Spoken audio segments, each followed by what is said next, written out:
When I walked into the courtroom, my mother laughed under her breath. It wasn't a loud sound, but in the silent, heavy air of the room, it was as sharp and cruel as a shard of glass. It was a sound I knew well, the little laugh she saved just for me. The one that said, "Look at you, trying so hard and failing again." My father just shook his head. He didn't look at me. His eyes were fixed on the polished wood of the judge's bench, his jaw tight. He was already ashamed to be seen with me, to be connected to this failure, this public spectacle. His disappointment was a heavy coat I had been forced to wear my entire life. They sat in the front row, perfectly composed. My father, William Sterling, a man who looked like he was carved from success. My mother, Victoria, elegant and cold, her pearls gleaming against her navy blue dress. Beside them sat my brother Julian, the golden son. His expression was a careful mask of concern. They looked like a family united in grief, a family wronged. "All rise," the bailiff's voice boomed, and the room shuffled to its feet.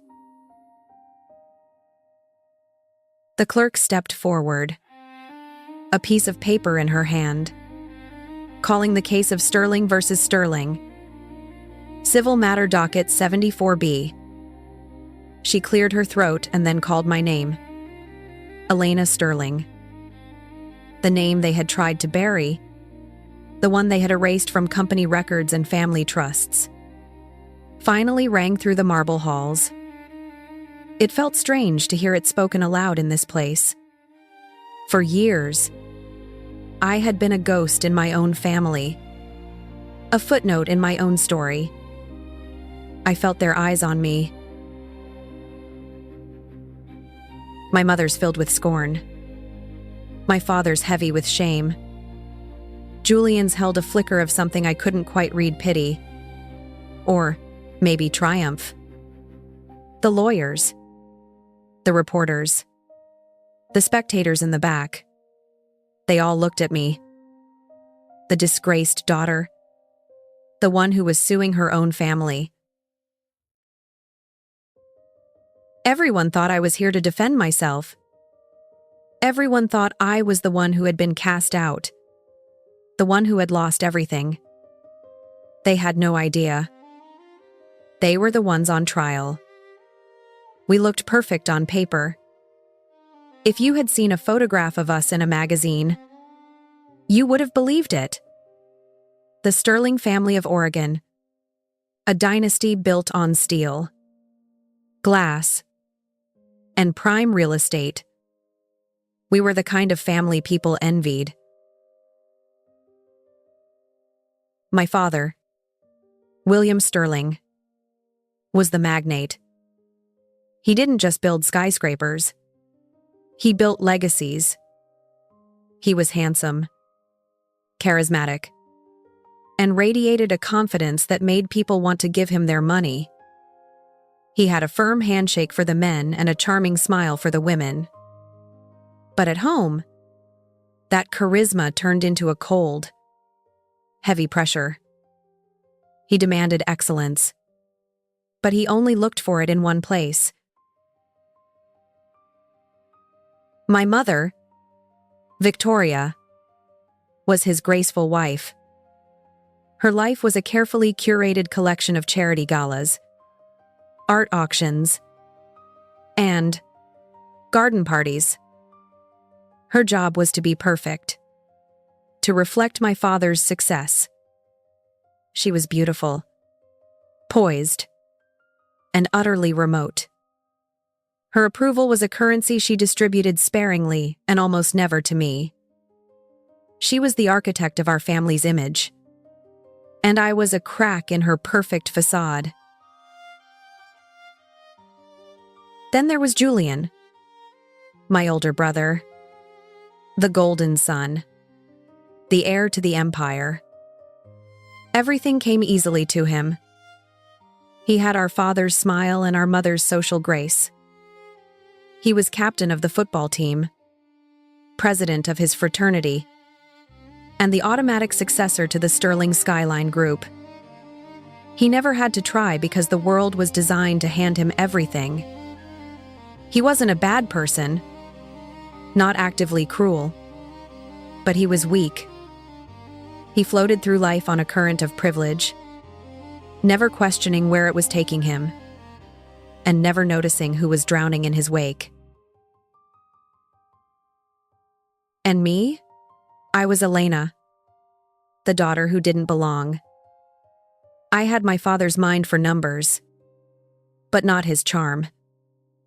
I had my mother's determination, but not her beauty.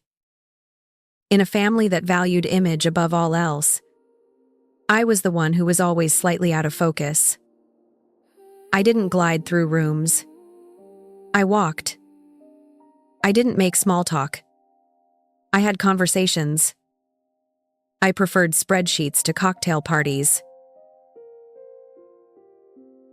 My grandfather, Theodore Sterling, the man who started it all, used to tell me I was the true heir. "You have grit, Elena," he'd say, his voice raspy with age. "Your father builds with money. You build with your hands and your head. That's how a legacy lasts." He was the only one who saw me. When he died, the only light in that house went out. I worked at the company. Of course. I started in accounting down in a cubicle farm where no one knew my last name. I wanted to earn my place. I worked harder than anyone. I saw trends before the senior analyst did. I understood the bones of the business. The ugly, complicated parts that Julian found boring. I loved it. I loved the feeling of building something real. My father seemed to ignore my successes, dismissing them with a vague pat on the head, while he praised Julian for landing a client on the golf course. Then the market crashed. It was slow at first. Then all at once, the world of finance seized up. Credit dried up. Our buyers were defaulting. Our lenders were calling in their notes. Sterling Skyline Group, the unshakable empire, was leveraged to its absolute limit. I saw it coming. I ran the numbers night after night, the red ink spreading across my spreadsheets like a fatal disease. I tried to warn my father, but he brushed me off. "We've weathered storms before," he said. His voice clipped. But this wasn't a storm. It was a tidal wave. One Thursday afternoon, our chief financial officer called an emergency meeting. The payroll account was empty. We were 3 days from insolvency. 3 days from becoming a headline. The Great William Sterling bankrupt. Panic filled the boardroom. My father's face was pale, his confidence finally cracking. Julian just stared at the table helplessly. He didn't understand the numbers. He only understood the outcome, the end of the parties, the end of the easy life. I had been saving money my entire adult life. My grandfather had helped me make a few smart investments when I was younger, and I had guarded that nest egg fiercely. It was my escape fund, my chance to build something for myself, away from the shadow of my family. It was just over $300,000. It was my whole world. I didn't even think about it. I went to my father after the meeting in his vast, quiet office overlooking the city. He was staring out the window. His shoulders slumped. He looked old. "I can help," I said. He turned, his eyes empty. "How?" "I have money. It's enough to cover payroll and the most urgent debts. It will buy us a few weeks." He looked at me then. Truly looked at me for the first time in years. I saw a flicker of something in his eyes. Was it gratitude? Hope? I transferred the money that night. Every last cent. I felt a strange sense of pride. I had saved them. I had saved the family business. For a few weeks, things seemed to turn around. The money gave us the breathing room we needed to restructure the loans. I was in the office from sunrise until long after midnight, working on the new financial models. I felt like I finally belonged. The feeling lasted for 3 months. I was called into the boardroom on a Tuesday. My father was there. My mother, which was unusual, and Julian. 2 lawyers I didn't recognize sat beside them. My stomach went cold. "Elena," my father began, his voice formal. "We've completed an internal audit." One of the lawyers pushed a thick document across the table. "We found significant financial irregularities," he said. "Unauthorized transfers, falsified invoices, all originating from your terminal." I stared at him, my mind unable to process the words. "What are you talking about?" I put my own money into the company." My mother let out a quiet sigh. "We know you were under a lot of pressure, dear," she said, her voice dripping with false sympathy. Julian wouldn't look at me. He just studied his perfectly manicured fingernails. "The board has voted," my father said, his voice flat, devoid of emotion. "Given the evidence of fraud, your employment is terminated, effective immediately." The words hung in the air. Fraud, terminated, it was a nightmare.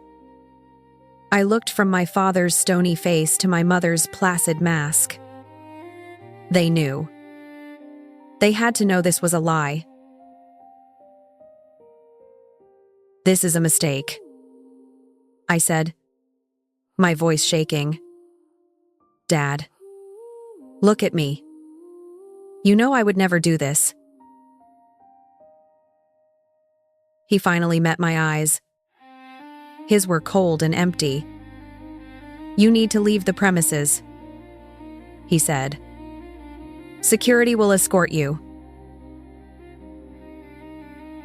They had taken my life savings, and now they were branding me a criminal to cover their own failures. They needed a scapegoat. A simple story to tell the banks and the board, the unstable daughter who made a mess. It was easier than admitting the great William Sterling had almost run his empire into the ground. I was the price of their survival. That night was the last family dinner I ever attended. I went to the house foolishly hoping for an explanation, for some sign that this was all a terrible misunderstanding. The 3 of them were sitting at the long mahogany table, the crystal glasses gleaming, the silverware perfectly aligned. It was as if nothing had happened. I stood in the doorway of the dining room, my termination letter clutched in my hand. "Why?" I asked, the word a raw wound in my throat. My father continued cutting his steak. Julian cleared his throat and took a sip of water. It was my mother who answered. She placed her fork down with delicate precision and looked at me. Her eyes filled with a strange mix of pity and steel. "You don't understand the way the world works, Elena," she said calmly. "Your brother is the face of this company. He is the future. You are a wonderful, capable girl, but you get lost in the details. You were never meant for that kind of responsibility." She paused, dabbing her lips with a linen napkin. "You were born to care, not command." That was it. That was my entire existence summed up in a single dismissive sentence. I wasn't a leader. I was a helper. My purpose was to support the men who mattered. My ambition was an inconvenience. My sacrifice was just a footnote. I looked at my father, waiting for him to defend me. He said nothing. He just kept his eyes on his plate. I looked at Julian. He shifted uncomfortably in his chair. He was the future, and he was too weak to even look his sister in the eye. Something inside me broke that night. The part of me that had spent a lifetime begging for their approval, for a crumb of affection, simply died. The hurt was so deep, so absolute, that it burned away all the tears and all the hope. It left behind something hard and cold and clear. That was the night my silence hardened into resolve. I walked out of that house and never looked back. I would not be their victim. I would not be their scapegoat. I didn't know how and I didn't know when. But I knew with a certainty that settled deep in my bones that one day they would answer for what they had done. Years passed. 5 of them. The silence from my family was absolute. It was as if I had never existed. I saw their names in the news sometimes. Sterling Skyline Group announcing a new luxury condo development. Victoria Sterling hosting the annual hospital fundraiser. Julian Sterling named one of Portland's top 40 under 40. They had not just survived, they had thrived. They had taken my money, my career, and my name and used them as stepping stones to build an even grander facade. My life, in contrast, had become small and quiet. I moved into a tiny one-bedroom apartment in a less fashionable part of Portland, the kind with thin walls and a temperamental radiator. The view from my window wasn't the city skyline, but a brick wall and a perpetually overflowing dumpster. The shame of the accusation followed me. No reputable financial firm would hire me. I ended up working as a bookkeeper for a small family-run catering company. The work was simple. The pay was modest. But it was honest. It was mine. I learned to live with the ghost of my old life. I built new routines. I bought my coffee from the same cart every morning. I knew the name of the librarian at the local branch. I had a small circle of friends who knew nothing about the Sterling Empire or the daughter who had been cast out. To them, I was just Elena, the quiet woman who was good with numbers and always brought a homemade dessert to potlucks. I walled off the past brick by painful brick. I told myself I was content. But at night, in the dark, the injustice of it all would sometimes creep in and steal my breath. The memory of my mother's laugh. My father's silence. It was a cold, hard knot in my chest that never went away.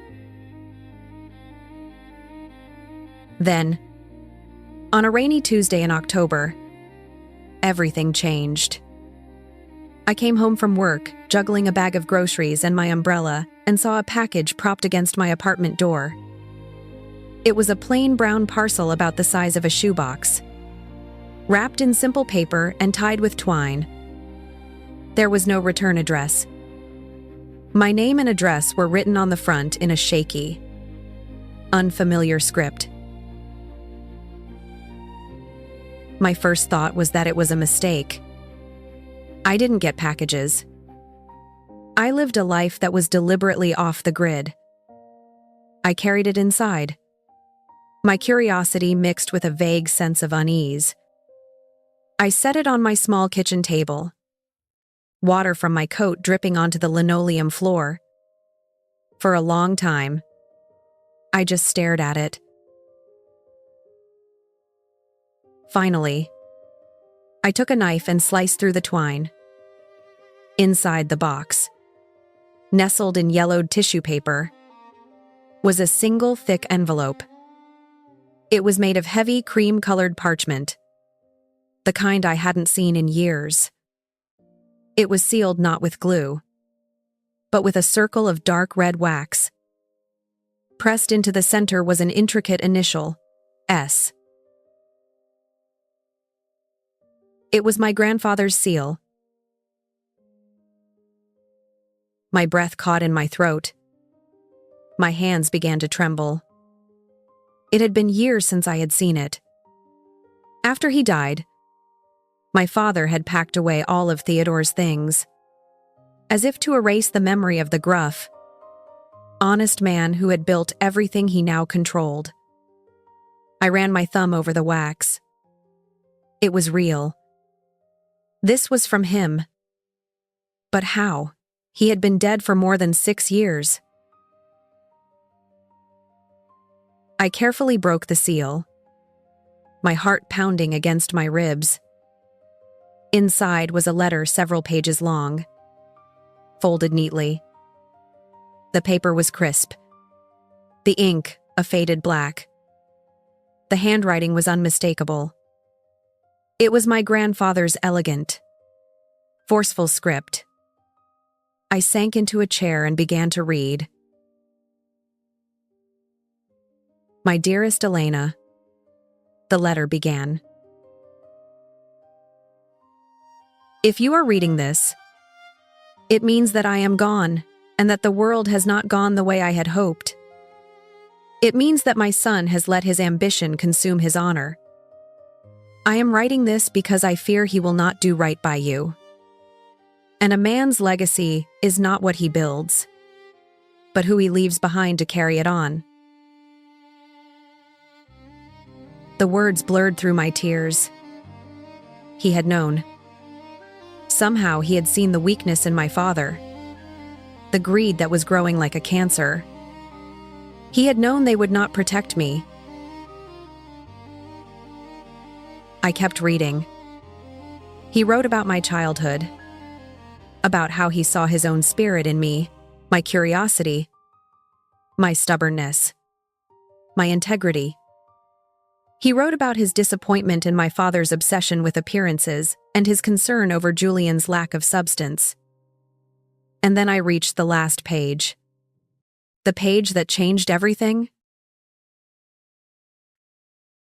I have left everything to you, Elena. The company, the properties, the full inheritance. It is all yours. I have enclosed my last will and testament, the true and final version. I fear your father and mother will try to suppress it. I have instructed my lawyer, Samuel Blackwood, to honor this document above all others. He is a good man. Trust him. You are the only one with the strength and integrity to lead what I built. Do not let them take this from you. It is not a gift, It is a responsibility. Your legacy is not their name. It is your character. Never forget that. My hands were shaking so hard I could barely hold the paper. Tucked behind the letter was another document. Thicker. Bound with a blue ribbon, the last will and testament of Theodore H. Sterling. I read it. My eyes scanned the legal language, the clauses and subclauses, until I found the key passage. Every property, every asset, every share of stock in Sterling Skyline Group was left to me. His granddaughter, Elena Sterling.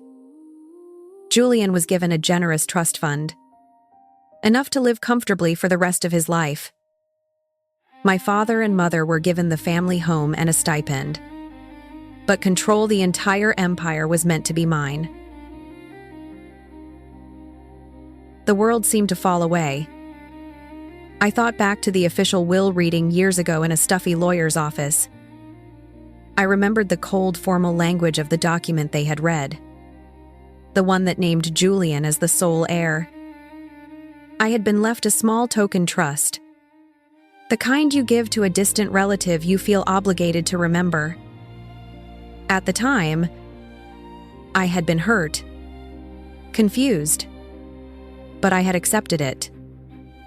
I assumed my grandfather, in his old age, had decided to follow tradition and leave everything to the male heir. But it had been a lie. The document they read in that office was a fake. I stood up and walked to the window, the letter clutched in my hand.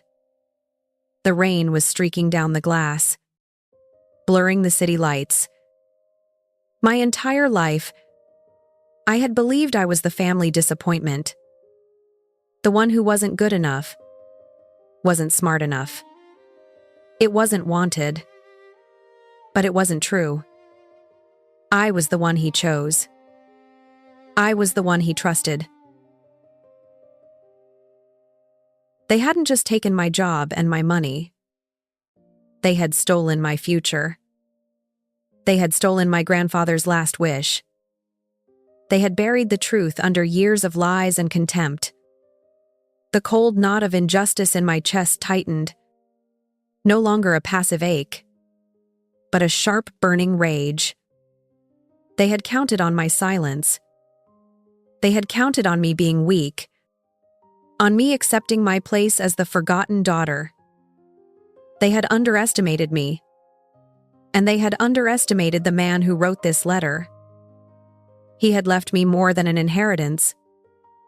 He had left me a weapon, and I was finally ready to use it.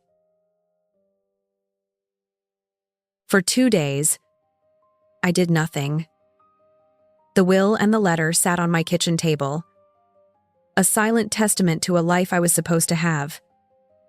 I would pick them up, read the words until they were memorized, and then set them down again. A storm of emotions raged inside me. Grief for my grandfather, a white-hot anger at my family, but also a paralyzing fear. What could I possibly do? I was a bookkeeper living in a tiny apartment. They were the Sterling family, with an army of lawyers and a reputation to protect. To challenge them would be to invite a war I couldn't afford to fight. They had crushed me once with ease. What would stop them from doing it again? This time for good? The doubt crept in, whispering that I should just burn the letter, forget I ever saw it, and go back to my quiet, safe life. On the third day, my phone rang. It was an unknown number with a local area code. I usually let those calls go to voicemail, but something made me answer. Hello. A man's voice, cautious and professional. spoke on the other end. Am I speaking with Elena Sterling? Who is this? I asked, my guard immediately up. My name is Liam Cross. I'm a private investigator. I used to be a paralegal for a man named Samuel Blackwood. Does that name mean anything to you? Samuel Blackwood, the lawyer my grandfather had mentioned in his letter. The good man I was supposed to trust. My heart hammered against my ribs. Yes, I said, my voice barely a whisper. I know the name. There was a pause on the line, as if he was relieved. Good. I've been trying to find you for a long time. Ms. Sterling. I believe you may have something that belonged to him. Or rather, something he wanted you to have. We agreed to meet the next morning. He chose a small, quiet cafe by the river, a place with steamy windows and the smell of roasted coffee beans. I arrived early, sitting in a booth in the back, my grandfather's letter tucked securely in my bag. I watched the door, my nerves raw. Liam Cross was not what I expected. He was young, maybe 30, with a boyish face, earnest blue eyes, and a slightly rumpled suit. He didn't look like a hardened investigator. He looked like a grad student who had wandered into the wrong place. He spotted me, gave a hesitant smile, and slid into the booth opposite me. Ms. Sterling, he said, extending a hand. His grip was firm. Thank you for meeting me. How did you find me? I asked, skipping the pleasantries. It wasn't easy, he admitted. After you left the company, you fell off the map. Your family has powerful friends. It's like they scrubbed your existence from any official records. I found you through old property tax records on a condo your grandfather co-signed for you years ago. He ordered a black coffee and then leaned forward, his voice low. I worked for Samuel Blackwood for 5 years. He was my mentor. He was the most honorable man I've ever known. He specialized in estate law, and Theodore Sterling was his most important client. They were old friends. He took a deep breath. About 15 years ago, right after your grandfather updated his will, Samuel became agitated. He was a calm man, but he started looking over his shoulder. He told me he was under immense pressure from your father and mother to alter Theodore's will. They wanted Julian named as the sole heir. Samuel refused. He said his duty was to his client, not his client's greedy son. The story confirmed everything my grandfather had written. What happened to him? I asked. Liam's expression darkened. He vanished. One day, he just didn't come into the office. His car was found at the airport. But there was no record of him buying a ticket. No record of him on any flight. The police investigated, but it went cold. His files were seized by your family's lawyers, citing client privilege. The official story was that he took off, embezzled money, and fled the country. I never believed it. Not for a second. He continued. before he disappeared. He gave me a locked case. He told me if anything ever happened to him, I needed to find a way to get it to you and only you. He said your grandfather suspected something like this might happen and had put a contingency plan in place. He believed Theodore had hidden the real will somewhere only you would find. I take it he was right. I nodded slowly, pulling the thick envelope from my bag and laying it on the table between us. Liam stared at it, his eyes wide.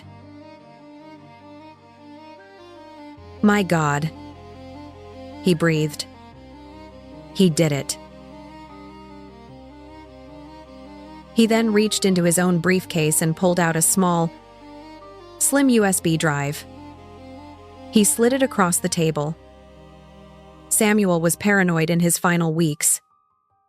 He started recording his meetings. I found this taped to the bottom of his desk drawer after he was gone. I think you need to hear it. My hands trembled as I took the drive. I pulled my laptop from my bag, my heart pounding a frantic rhythm. I plugged in the drive and found a single audio file. I put in my earbuds and pressed play. The audio was old, filled with static, but the voices were clear. First, I heard Samuel Blackwood's calm, steady tone. William, Victoria, I cannot do what you're asking. My instructions from Theodore are explicit. Then, my father's voice, smooth and laced with impatience. Samuel, be reasonable. My father is an old man. He's sentimental. Leaving the company to a girl? It's not practical. It would destroy everything he built. I am his son. Julian is his grandson. It is our birthright. My mother's voice was even colder, sharper. This isn't a request. Samuel, we are trying to protect this family from my father-in-law's momentary lapse in judgment. The future of Sterling Skyline is at stake. You need to draft a new version, one that reflects reality, one that names Julian as heir. Theodore will sign it. We'll make sure he signs it. That would be coercion, Blackwood replied, his voice firm. And the document I file will be the one Theodore signed in my presence, without you in the room. This conversation is over. The recording ended. I pulled the earbuds out, a roaring sound in my ears. I felt the world tilt on its axis.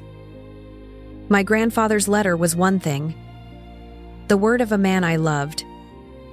But this was different. This was cold, hard proof. It was the sound of the crime being planned. The calm, rational way they discussed destroying my future and defying my grandfather's wishes. They hadn't just bullied an old man. They had conspired to commit fraud and had made a good man disappear for refusing to help them. I looked up at Liam, my eyes burning. The last remnants of my fear were gone, burned away by a cold, clarifying rage. This wasn't betrayal anymore, I said, my voice low and steady. It was a conspiracy. My tiny apartment became a war room. Liam and I spent the next week surrounded by papers. The real will. My grandfather's letter. Transcripts of the audio recording. And every financial document I had managed to keep from my old life were spread across my living room floor. The brick wall outside my window felt less like a boundary and more like the first of many I would have to break through. For the first time in years, I wasn't alone in my anger. I had an ally. Liam was methodical, relentless. His youth was deceptive. He had the mind of a seasoned investigator. "The audio is our bombshell," he said, pointing to the transcript. "It proves intent, but a good lawyer will try to dismiss it as hearsay. A family squabble. We need more. We need to prove they acted on that intent. We need to prove the other will is a forgery." He had managed to get a scanned copy of the official will from the public probate records. He projected it onto my wall next to a high-resolution scan of the signature from my grandfather's real will. "Look here," he said, zooming in on the signatures. At first glance, they looked identical. The same proud looping T, the same sharp downstroke on the S. "It looks real," I said, a knot of disappointment tightening in my stomach. "It is real," Liam said, a thin smile on his face. "That's the problem. It's too real." He overlaid the two images. They were a perfect match. Pixel for pixel. "No one signs their name exactly the same way twice," he explained. "There are always minor variations in pressure. In slant. This isn't a signature. It's a digital copy." They lifted it from another document Theodore signed. Probably something mundane like a contract or a letter, and pasted it onto their fake will. It's a sophisticated forgery. The kind you only attempt if you have a lot of money and are very, very confident you won't get caught. It was brilliant and diabolical. They hadn't forged his name. They had stolen it. They had taken a piece of his identity and used it to erase his true legacy. The discovery sent me digging. If they were willing to forge a will, what else had they covered up? I spent 2 days in my storage unit. A cramped, dusty space filled with boxes I hadn't opened since I was fired. I was looking for anything related to my grandfather. Late on the second night, covered in dust and on the verge of giving up, I found it. It was a small leather-bound ledger, the kind my grandfather preferred over computers. Inside, in his own hand, were records of private investments and accounts he had managed personally. And there, on a page dated a year before he died, was an entry for a trust account he had opened. The account holders were listed clearly in his black ink: Theodore H., Sterling and Elena M. Sterling. I remembered it vaguely. He had called it my rainy day fund, a small portfolio of blue-chip stocks he wanted to teach me to manage. After he died and Julian inherited everything, I had assumed the account was absorbed into the main estate. My father had told me it was all being taken care of. "We need to see what happened to that account," I told Liam over the phone, my voice electric with discovery. The next day, Liam used a contact of his to run a search on the old account number. The digital records came back in minutes. The trust still existed, but there was only one name on it now: Theodore H. Sterling. My name was gone. Wiped clean. The transaction history showed that 3 days after my grandfather's death, on the same day the forged will was filed, my name was removed. The request was signed and authorized by the new executor of the estate, my father. It was a small thing, a minor account in the grand scheme of the Sterling fortune, but it was a deliberate act of erasure. They hadn't just disinherited me. They had tried to pretend I was never financially connected to my grandfather at all. They were systematically cutting every thread that tied me to him, to his legacy. Liam stared at the screen, his expression grim. "They're thorough. I'll give them that," he muttered. "Someone powerful and with a lot of influence made sure you disappeared from the paper trail." A strange calmness settled over me. Seeing the proof, the cold black and white evidence of their methodical betrayal, didn't make me want to scream or cry. It did the opposite. It focused me. They thought I was a ghost.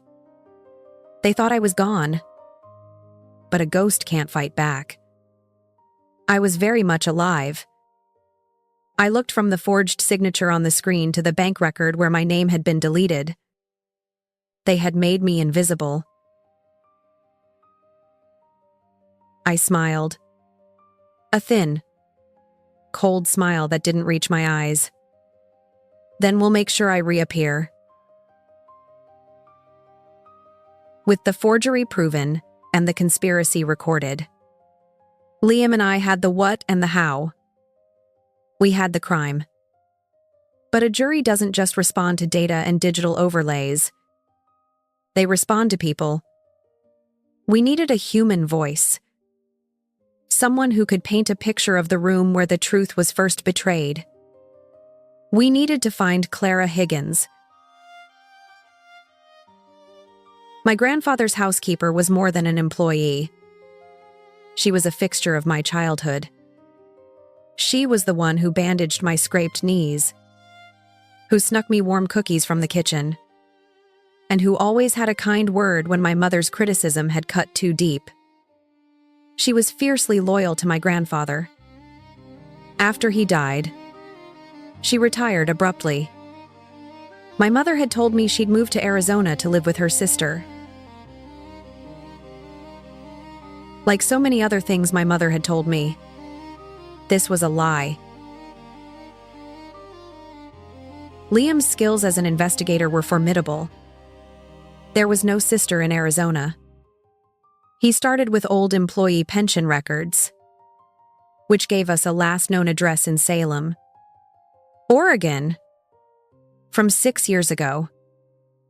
It was a dead end. The property had been sold. For days. He hit one wall after another. It was as if she, too, had vanished. "They might have gotten to her," I said late one night. The fear, a cold knot in my stomach, paid her to disappear. Liam shook his head, his eyes scanning a database on his screen. "No. Clara was devoted to your grandfather. She wouldn't take their money. She's just being careful." His breakthrough came from an unlikely place, a church newsletter he found online. A small Lutheran church in Salem published its weekly bulletin. And in a section titled Prayer Requests, he found her name. "Please pray for Clara Higgins, who is recovering from a fall." It included the name of the retirement community where she lived. I drove to Salem the next day alone. Liam and I agreed that I should be the one to approach her. A strange man asking questions would only frighten her. The retirement community was a quiet, peaceful place with manicured lawns and cheerful flower beds. I found Clara sitting on a small patio overlooking a lake. A plaid blanket spread over her knees despite the mild autumn air. She looked smaller than I remembered. Her hair a soft white cloud. Her hands spotted with age resting on the arms of her wheelchair. But her eyes, when they looked up at me, were as sharp and clear as ever. She recognized me instantly. A flicker of surprise. Then a deep, weary sadness. "Elena?" she said, her voice a soft, papery rustle. "My dear girl, I always wondered what became of you." I sat in the chair beside her, my heart aching. She was the closest thing to a grandmother I had ever known. "They told me you moved to Arizona," I said quietly. She gave a short, dry laugh. "Your mother has always been skilled at creating convenient truths." "No. I stayed right here. I wanted to be close to, well, to memories." We talked for an hour about simple things about the gardens, her recovery, the terrible food in the dining hall. I didn't push. I just let her get comfortable with my presence. Finally, she looked out at the water, her expression distant. "You're not here to talk about my hip, are you?" she asked. I took a breath and told her everything.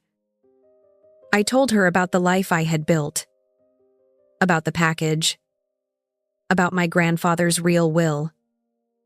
I told her about the forgery, about the recording of my parents, and about the lawyer who had disappeared. As I spoke, her grip on the arm of her wheelchair tightened, her knuckles turning white. When I finished, she was silent for a long time, watching the ripples on the lake. "I knew it," she whispered. "In my heart, I knew they had done something wicked. Your grandfather. He was worried in his last months. Your father was pressuring him relentlessly. He changed." Her eyes drifted back to a memory. "I was there the day Mr. Willett. Blackwood came with the will. The real one.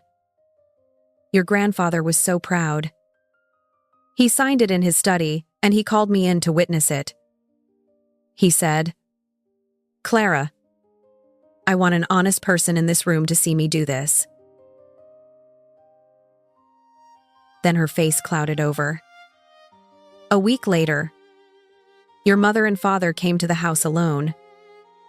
They spent the entire afternoon in the study with him. I could hear their raised voices through the door. When they left, your grandfather looked like a ghost. He looked defeated. A few days after that, another lawyer came, one I didn't recognize. Your parents were there that time, too. They stood behind him while he signed another document. He was so tired. He didn't even seem to be reading it. My blood ran cold. This was it. This was the moment the theft had happened. "Clara," I asked, my voice trembling slightly. "Do you remember that day? The first day with Mr. First? Blackwood. Is there any way you could prove it?" She looked at me. A thoughtful, calculating expression in her eyes. "Your grandfather was clever, Elena. He knew your father. He knew what he was capable of." She paused. "Wait here." She wheeled herself back inside her small apartment. A few minutes later, she returned. A heavy, leather-bound photo album resting on her lap. She opened it with trembling hands. The pages were yellowed and smelled of cedar and thyme. She flipped past pictures of her own children and grandchildren until she came to a section at the very back. She turned the album to face me. "Your mother hated me taking pictures. She said it was unprofessional. But your grandfather, he encouraged it." That day, after he signed the real will, he looked at me and winked. He said, "Clara, let's commemorate this. For the historical record." She tapped a trembling finger on a photograph. There it was. My grandfather, seated at his large mahogany desk, a pen in his hand. His signature clear on the bottom of the will. Standing beside him, smiling, was a man I recognized from an old photo in Liam's file, Samuel Blackwood. But that wasn't the most important detail. In the mirror hanging on the wall behind the desk, you could see the reflection of the doorway.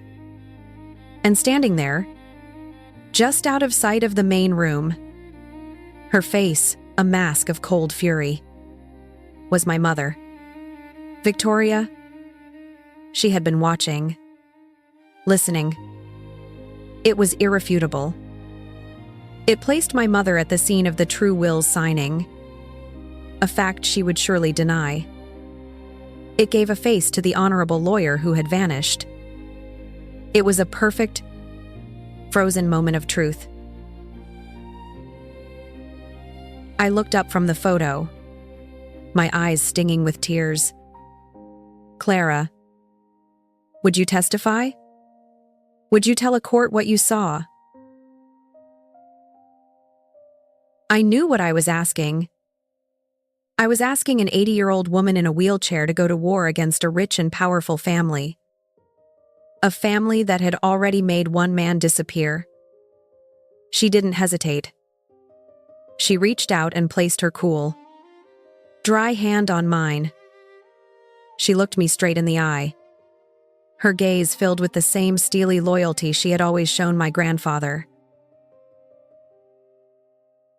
"For him," she said, her voice firm. "For Theodore, I would." As I drove back to Portland, the photograph safely tucked in my bag, I felt a profound shift. The will, the audio file, the bank records, they were all pieces of a puzzle. But this was different. This was a promise kept. This was a person willing to stand up for what was right. Proof was no longer a secret. It was a weapon. The victory of finding Clara felt like the final turning point. For the first time since this ordeal began, I allowed myself to feel a flicker of hope. We had everything. A mountain of evidence and now an unimpeachable witness. My family had built their empire on lies, and I was about to knock out the foundation. I spent the drive back from Salem planning my next steps with Liam, a sense of momentum making me feel almost giddy.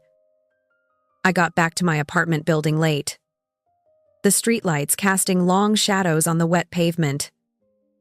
I was exhausted, but energized. I walked up the 3 flights of stairs, my mind buzzing, and put my key in the lock. It didn't turn. The door was already slightly ajar.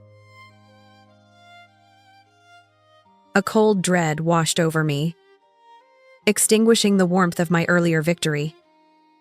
I pushed the door open slowly. The scene inside stole my breath. My small, tidy apartment had been ransacked. It wasn't the work of a common thief. It was something more targeted, more violent. The drawers of my desk were pulled out and overturned, their contents scattered across the floor. The cushions on my sofa were slashed, the stuffing pulled out in white clumps. My books had been swept from their shelves, their pages torn. I stepped inside, my feet crunching on the shattered pieces of a ceramic vase.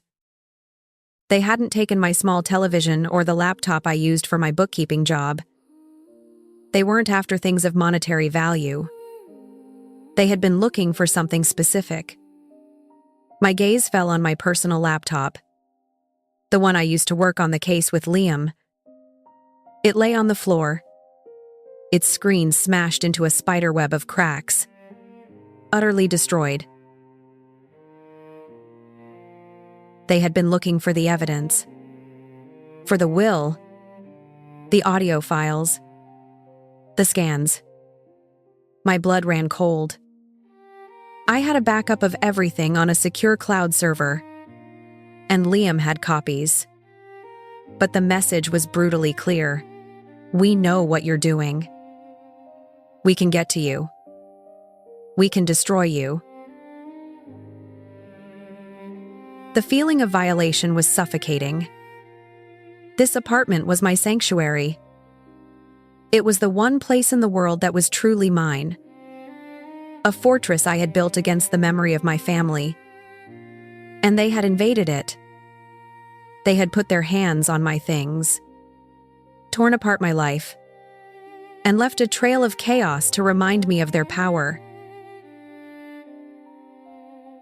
I sank onto the edge of my ruined sofa, my body trembling with a mixture of rage and fear. They were trying to scare me into silence, to make me run and hide like I did 5 years ago. But as I sat there surveying the wreckage, a different feeling began to surface. Pushing through the fear, a cold, hard resolve. This wasn't the act of a confident, powerful family. This was the act of desperate people. They were scared. They knew I had them. And this was their clumsy, brutal attempt to fight back. Then I saw it. Amidst the chaos on my desk, one thing was left untouched. A single piece of paper placed squarely in the center, weighted down by a shard of the broken vase. It was a sheet of my grandfather's old heavy stationery, the kind with his initials embossed at the top. I recognized it from the letter he had left me. They must have found a box of it while they were tearing my place apart. On it was a single sentence written in a crude imitation of my grandfather's handwriting. Legacy isn't given. It's built. I stared at the words, my heart pounding. It was a quote he had often used, a core piece of his philosophy. They had left it as a threat, a cruel, mocking message.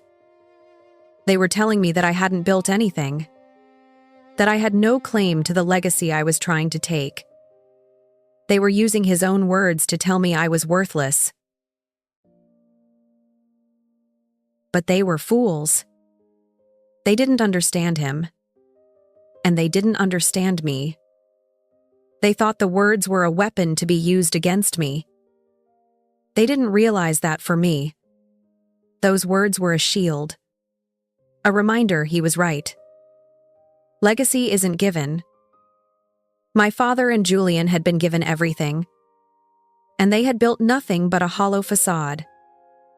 They had corrupted his legacy, twisting it into something he would never have recognized. I, on the other hand, had been given nothing. I had been cast out with nothing but my name. And from that, I had built a life, a small, quiet life, but an honest one. And now I was building a case, I was building a reckoning. I was building justice, piece by painful piece. They thought they were reminding me of my weakness. Instead, they reminded me of my strength. They reminded me of why I was fighting. Not for the money or the buildings, but for the principle behind those words, for his true legacy. If this story of fighting for the truth touches you, please consider subscribing and sharing this video. Your support helps me continue to tell stories that matter. I picked up my phone and called Liam. My voice wasn't shaking anymore. It was clear and steady. They broke in, I said. They smashed my computer and tore the place apart. Are you okay? He asked, his voice sharp with alarm. I'm coming over. Call the police. I will, I said, my eyes still fixed on the note. But Liam? They left a message. They think they're scaring me, but they just made a terrible mistake. I looked around at the wreckage of my apartment, at the physical proof of their desperation. The fear was gone, replaced by an unshakable certainty. The truth was worth the risk. After the break-in, Liam insisted I move. I spent 2 weeks living in a sterile extended-stay hotel. My life packed into 2 suitcases. The police had filed a report, but we all knew it would lead nowhere. There were no witnesses, no fingerprints. It was a ghost's work. The intimidation had failed to stop me. So, my family changed tactics. They fell silent. For weeks, there was nothing. No calls. No messages. No more threats. The quiet was more unnerving than the attack. Then, one evening, my phone buzzed with a text from a number I didn't recognize. It's Julian. We need to talk. All of us. Meet us at the lake house tomorrow night. 7 p.m. One last talk. Please. Elena. The lake house.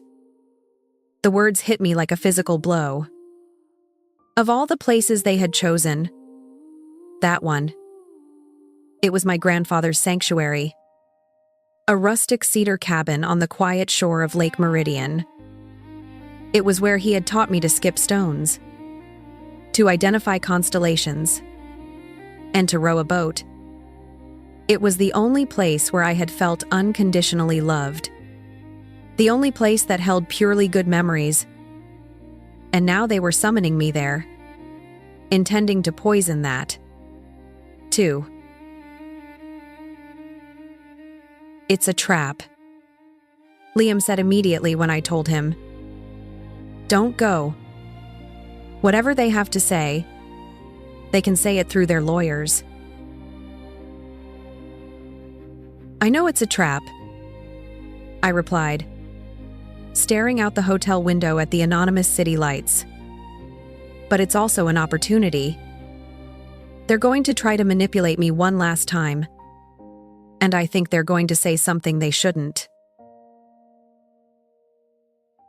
Liam was quiet for a moment. If you're going to do this, he said finally, you're going to do it prepared. The next day, he gave me a digital voice recorder. It was tiny, no bigger than a stick of gum. It's voice-activated, he explained. Turn it on before you go in. Keep it in your pocket. Don't touch it. Just let it run. When I arrived at the lake house, my stomach was a tight knot of nerves. The house was blazing with light, looking warm and inviting against the dark water. They were trying to stage a scene, to create an illusion of the happy family I had never been a part of. I walked in.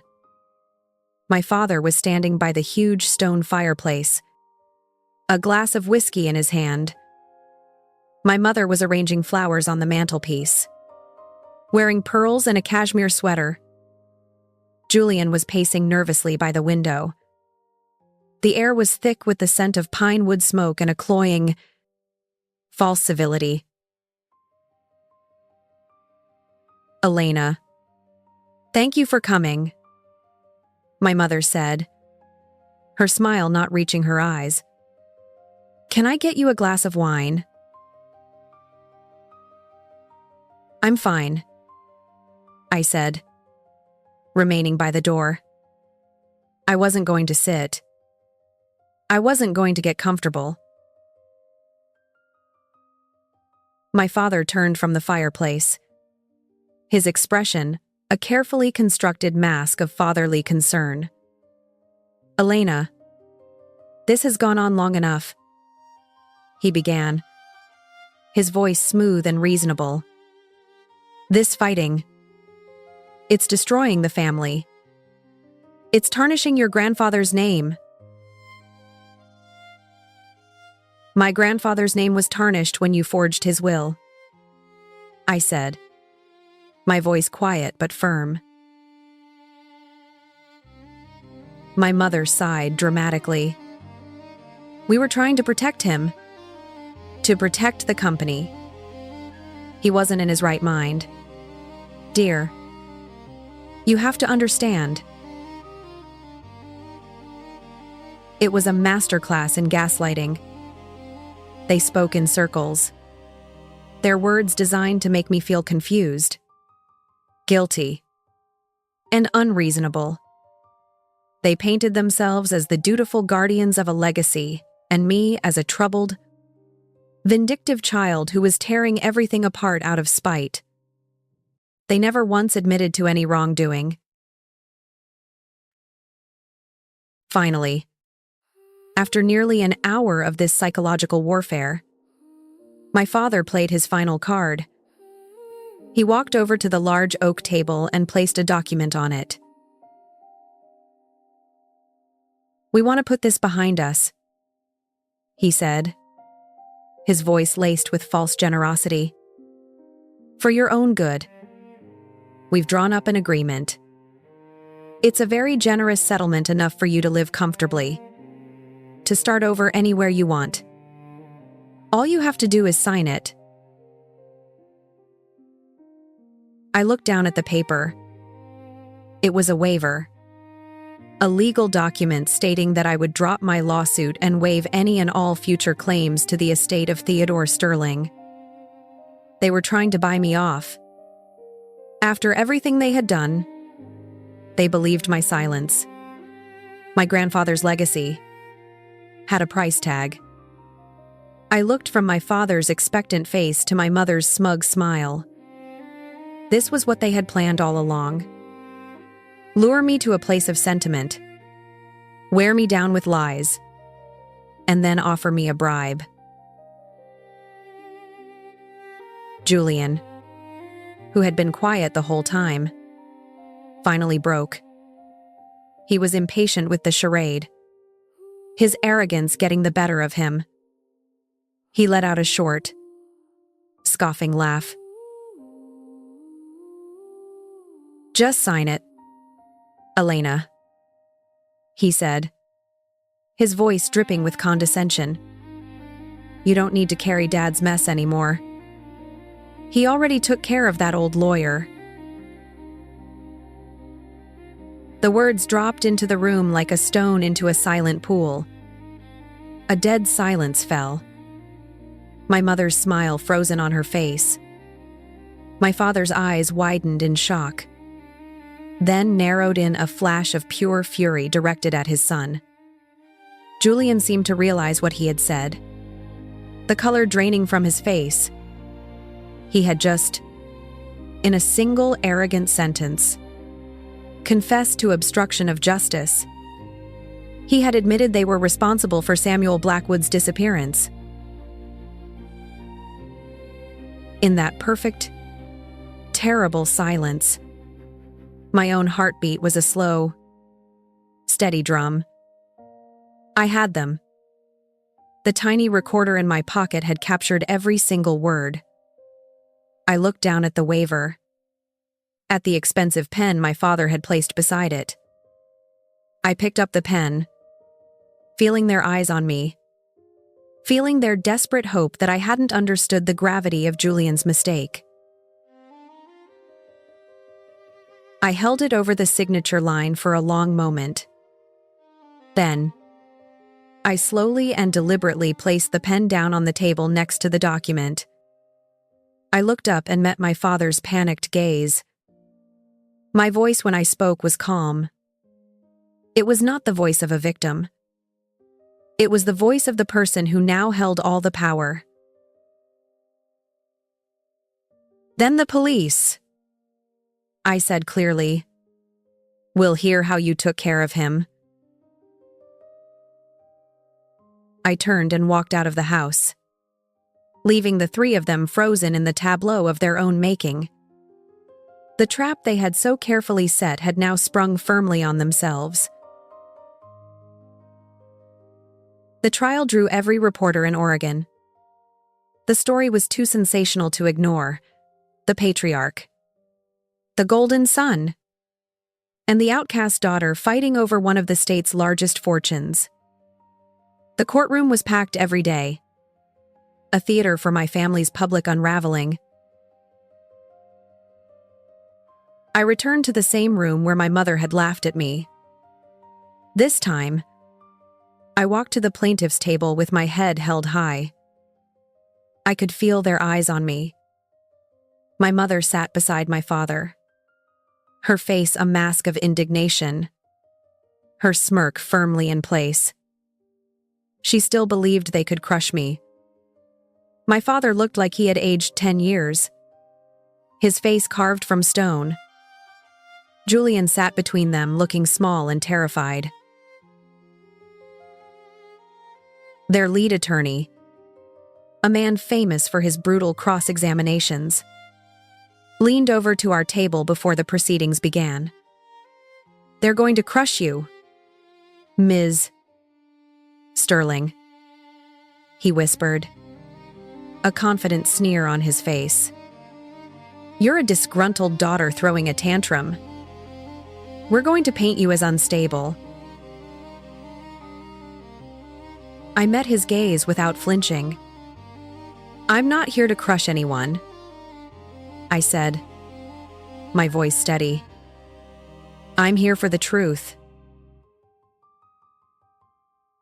The trial unfolded over 2 weeks, and I watched as the truth came out, piece by painful piece. Liam and I had built our case like a fortress. We started with the bombshell, the lake house audio. Liam called Julian to the stand. He was arrogant at first, denying everything. Then Liam played the recording. The whole courtroom listened as Julian's voice filled the silent room. "Just sign it, Elena. He already took care of that old lawyer." A collective gasp went through the spectators. Julian's face went white. My mother closed her eyes, her smirk finally gone. Their lawyer shot up to object, but the damage was done. Next came the evidence of my father's desperation. We had proof that after the lake house meeting, he had panicked. He had called Liam, offering him a briefcase full of cash to lose the audio file and drop the case. What he didn't know was that Liam, anticipating exactly this, had recorded the call. We played it for the court. My father's voice offering a bribe was the sound of his reputation turning to ash. Then Clara Higgins took the stand.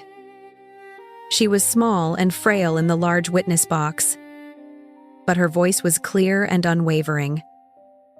She told the story of the two wills, of my grandfather's pride and his fear. And then Liam produced the photograph. He projected the image onto a large screen for the jury to see. There was Theodore signing the document that left everything to me. There was Samuel Blackwood, the honest lawyer, smiling beside him. And there, reflected in the mirror, was my mother's furious face. The jury stared at the image, their expressions hardening. Our expert witness testified about the forged signature, explaining in simple terms how it had been digitally lifted and copied. He called it a flawless, and therefore fraudulent, forgery. The final piece of evidence was the most powerful. I took the stand myself. I didn't talk about my hurt feelings or the years of neglect. I simply told the facts. And then Liam brought forward the real will and my grandfather's letter, still in its original wax-sealed envelope. He handed it to the judge. The judge, a stern-faced woman in her 60s, put on her reading glasses. The room was utterly silent as she carefully broke the seal my grandfather had pressed so many years ago. She read his letter aloud, her voice trembling slightly as she reached the final lines. If she stands before you, it is because my own family has failed in their duty to both her and me. I ask that you not see this as a family squabble, but as a fight for the truth. If she stands before you, she carries the weight of this family's truth. My grandfather's words echoed in the marble hall, a voice of integrity from beyond the grave. I finally looked over at my family. My mother was openly weeping, her composure shattered. My father stared at the tabletop. A broken man. Julian just looked empty. They weren't powerful magnates anymore. They were just people who had been caught in their lies. The jury was out for less than an hour. When they returned, the foreman stood and looked directly at me. The judge's voice was crisp and final as she read the verdict. On the charge of forgery, we find for the plaintiff. On the charge of obstruction of justice, we find for the plaintiff. On the charge of fraud, we find for the plaintiff. The gavel fell. The sound was like a crack of thunder. Sterling Skyline Group and all assets of the estate of Theodore H. Sterling are hereby restored to their rightful heir, Elena Sterling. Outside the courthouse, a mob of reporters swarmed me, microphones and cameras shoved in my face. The air was electric with their questions. A chaotic storm after the quiet finality of the courtroom. Elena, how does it feel? One of them shouted. How does it feel to get revenge on your family? I paused on the top step, the flashbulbs popping like fireworks. I thought about the question. Revenge? It felt like such a small, ugly word for what had happened. Revenge was about inflicting pain. This had been about finding truth. I looked past the cameras to the gray Portland sky. Justice doesn't shout, I said quietly, and then walked through the crowd without another word. My father, mother, and brother faced their own legal battles. Obstruction of justice and witness tampering led to criminal charges. My father and Julian served time. My mother, through a series of legal maneuvers, received probation. Their empire crumbled, not because I took it from them, but because it had been built on a foundation of lies that could no longer support its own weight. They lost everything. A year later, I stood in the lobby of a newly renovated historic building in downtown Portland. The polished brass plaque on the wall read, "The Sterling Foundation for Integrity and Governance." I didn't want to just run a real estate company. I wanted to honor my grandfather's definition of legacy. I used the resources of his estate to create a foundation that provides legal aid and investigative resources to people who have been wrongly accused, who have had their own lives and legacies threatened by the powerful and corrupt. We were a voice for the voiceless. I am sometimes asked if I have forgiven my family. A reporter cornered me at a fundraiser last spring, a young woman with earnest eyes, and asked that very question. I thought about it for a moment. I thought about the years of loneliness, the sting of my mother's laugh, the heavy weight of my father's disappointment. Forgiveness isn't about letting them go, I answered. It's about letting myself live. My peace is not dependent on their apology. My freedom is my own. Now, I teach a business ethics class at the university in Portland. Every semester. On the first day, I walk to the old chalkboard and write 2 lines on it in clean white chalk. Integrity builds legacy. Legacy isn't given. It's built. I see the faces of my students, young and full of ambition, and I try to teach them the lesson that my grandfather taught me, the lesson my family never learned. Every so often, as I'm lecturing, the afternoon sunlight will slant through the tall classroom windows and hit that chalkboard just right, making the words glow. And every time it happens, I remember that first day in the courtroom, feeling so small and so alone. But now, I know I was never really alone. I had the truth. And in the end, that was the only legacy that mattered.